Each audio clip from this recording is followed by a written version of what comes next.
Liver எனப்படும் கொழுப்பு கல்லீரல் பாதிப்பு நகர்ப்புறங்களில் வாழ்வோரிடையே அதிகரித்துள்ளதாக ஒரு புள்ளி விவரம் தெரிவிக்கிறது. பொதுவாக மது பழக்கம் உள்ளவர்களுக்கு ஏற்படும் இந்த பாதிப்பு தற்போது அந்த பழக்கம் இல்லாதவர்களுக்கும் அதிகரித்திருப்பது கவனிக்கத்தக்கதாக இருக்கிறது.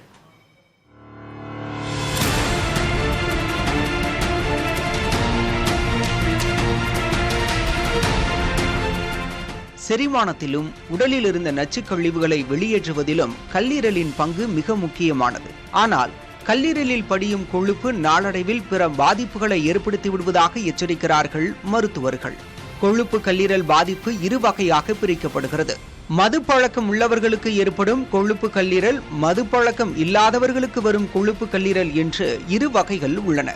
10 ஆண்டுகளுக்கு முன்பு குடிப்பழக்கம் உள்ளவர்களுக்கு தான் கொழுப்பு கல்லீரல் பாதிப்பு ஏற்படும் என்று கூறப்பட்டு வந்த நிலையில் ஆண்கள் மத்தியில்தான் இந்த பாதிப்பு அதிகம் இருந்தது.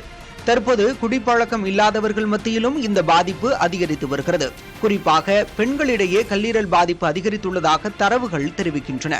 இந்தியாவில் மொத்த மக்கள் தொகையில் 9 முதல் 32% பேருக்கு கல்லீரல் பாதிப்பு இருப்பதாக புள்ளி விவரங்களில் தெரிய வருகின்றன. மிக குறிப்பாக நகர்ப்புற பகுதிகளில் கொழுப்பு கல்லீரல் பாதிப்பு அதிகம் காணப்படுவதாக தரவுகள் கூறுகின்றன. முறையான உணவு பழக்கம் இல்லாதது, உடற்பயிற்சி இல்லாதது, அதிகரிக்கும் உடல் பருமன், வாழ்வியல் மாற்றங்கள் காரணமாக நகர்ப்புறங்களில் இந்த பாதிப்பு உயர்ந்துள்ளதாக கூறுகிறார்கள் மருத்துவர்கள். அதிகப்படியான உடல் எடை, நீரிழிவு நோய் உள்ளவர்கள், உடலில் கெட்ட கொழுப்பு அதிகம் உள்ளவர்கள், உயர் இரத்த அழுத்தம் உள்ளவர்கள் இந்த கொழுப்பு கல்லீரலால் பாதிக்கப்பட்டவர்களாக இருக்கிறார்கள். பொதுவாக கொழுப்பு கல்லீரல் நோய் ஆரம்ப நிலைகளில் அறிகுறிகள் இல்லாமல் இருப்பதால் பலரும் கவனிக்க தவறும் நிலை உள்ளது.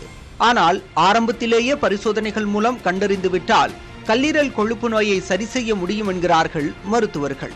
சரிவிகித உணவு முறை, நேரத்திற்கு சாப்பிடுதல், உடல் எடையை குறைத்தல், போதிய உடற்பயிற்சி போன்றவற்றை செய்வதன் மூலமாக கொழுப்பு கல்லீரல் பிரச்சனையை ஆரம்ப நிலையில் தவிர்க்க முடியும் என்று கூறும் மருத்துவர்கள், கல்லீரல் அழற்சி, கல்லீரல் நோய் போன்றவை ஏற்பட்டால் மாற்று கல்லீரல் பொருத்த வேண்டிய நிலை ஏற்படும் என்று எச்சரிக்கிறார்கள்.